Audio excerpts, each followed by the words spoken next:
എന്താ വിശേഷം? അപ്പ അറിഞ്ഞില്ലേ? KSRTC ഡ്രൈവറുമായുള്ള തർക്കത്തിൽ മേയർ ആര്യ രാജേന്ദ്രൻ ഉൾപ്പെടെയുള്ള 5 പേർക്കെതിരെ ജാമ്യമില്ലാ വകുപ്പ് പ്രകാരം കേസ്. അപ്പൊ ഇത് കേസാവോ? ഞാൻ ഇതിന് കൂട്ടിവെക്കോ?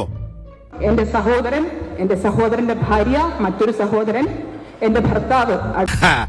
ഇതിൽ ടെൻഷൻ അടിക്കേണ്ട ഒരു കാര്യമില്ല ചാടിച്ച, എല്ലാരും അകത്താവും ഉറപ്പാ. ഡ്രൈവർ യദുവിന്റെ ഹർജിയിലെ കോടതി നിർദ്ദേശപ്രകാരമാണ് ഇപ്പോൾ നടപടി. ഡ്രൈവറുമായുള്ള തർക്കത്തിൽ 2ാമത്തെ കേസാണിത്. ഇനി വിഷമിച്ചിട്ട് കാര്യമില്ല, വരാനുള്ളത് വഴി തങ്ങില്ല. ഇതങ്ങനെയല്ലല്ലോ, വരാതെ പോയതിനെ ഫ്ലിപ്കാർട്ടിലൂടെ ഓർഡർ ചെയ്ത് വരുത്തിയതല്ലേ. യദുവിന്റെ ഹർജിയിൽ പറഞ്ഞിരുന്നത് ഔദ്യോഗിക കൃത്യനിർവഹണം തടസ്സപ്പെടുത്തി തന്നെ അനധികൃതമായി തടങ്കലിൽ വെച്ചു അടക്കമുള്ള ആരോപണങ്ങളാണ്. എന്നിട്ടിപ്പോ ഓരോ നുണക്കഥകളും കൊണ്ട് വന്നിരിക്കുന്നു. നുണക്കഥ ഉണ്ടാക്കുന്ന ഇവനാ. ഇപ്പോൾ KSRTC ഡ്രൈവറുമായുള്ള തർക്കത്തിൽ മേയർ ആര്യ രാജേന്ദ്രൻ ഉൾപ്പെടെ 5 പേർക്കെതിരെ ജാമ്യമില്ലാ വകുപ്പ് പ്രകാരം കേസെടുക്കാനുള്ള നിർദ്ദേശം വന്നിരിക്കുകയാണ്. എപ്പോ? ഞങ്ങൾ അറിഞ്ഞില്ല. ഞങ്ങൾ അറിയാതെ ഞങ്ങളെ അറസ്റ്റ് ചെയ്യാൻ ഏത് നിയമമുള്ള സാറേ? ഇതെന്ത് ന്യായം, ഇതെന്ത് നീതി, ഇതെന്ത്? മതി.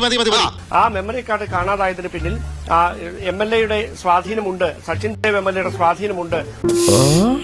പിടിച്ച് സമ്മതിച്ചേക്ക്.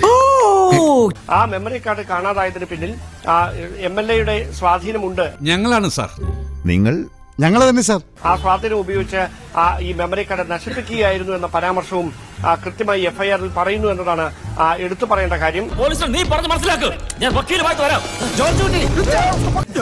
ഇതിനാണ് അവനവൻ പാരാന്ന് പറയുന്നത്.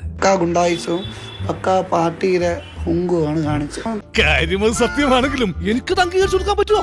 കോടതി വഴി ഇനി പോലീസ് ഒന്നും ചെയ്യില്ലെന്ന് എനിക്ക് വ്യക്തമായി. ഇപ്പൊ വെറും കരുതിയ പോലെ ശരിയാ. എന്താ അവിടെ അന്ന് തന്നപ്പോഴത്തേക്ക് കേസ് എടുത്തന്നെ, അങ്ങനെ വ്യക്തമായിട്ടുണ്ടെങ്കിൽ കേസ് എടുത്തന്നെ. ഞാൻ കോടതി വഴിയാണ്. നീ ഒരു ചുക്കും ചെയ്യണ്ട. കോർപ്പറേഷൻ ഓഫീസിന് മുന്നിൽ മേയറെ വിമർശിച്ച് ഫ്ലെക്സ് വെച്ചു. KSRTC ബസ്സുകളിൽ മേയറെ സൂക്ഷിക്കുക എന്ന പോസ്റ്ററും പതിപ്പിച്ചു. ഒരു മനസുഖം.